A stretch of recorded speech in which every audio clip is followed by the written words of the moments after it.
হঠাৎ করেই খবর পেলাম আমার শুভ বয়ফ্রেন্ড মারা গেছে। কিভাবে মরেছে জানো? গাড়ি অ্যাক্সিডেন্ট করে।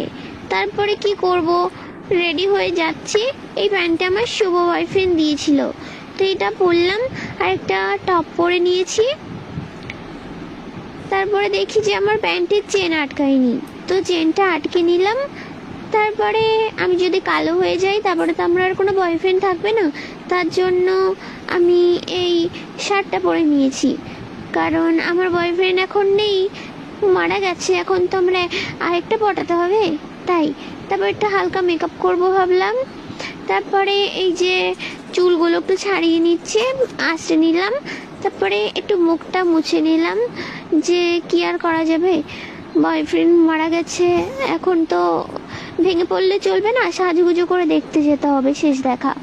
তো একটুখানি ক্রিম মেখে নিয়েছি। কি করব, মন খারাপ লাগলেও কিছু করার নেই।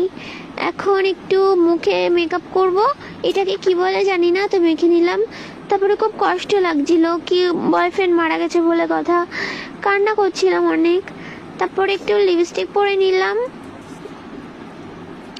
আমার ভাই শুনে বুঝতেই তো পারছো আমি অনেক কান্না করেছি। তারপরে একটু কাজল পরে নিয়েছি। শেষ দেখা দেখতে যাব, একটু সাজুগুজু না করলেও নয়। তো আমার শুভ বয়ফ্রেন্ডের দেওয়া ঘড়িটা পরে নিলাম। তারপর আমি রেডি হয়ে গেছি, এবার আমার শুভ বয়ফ্রেন্ড মারা গেছে, সেখানে যাই। টাটা।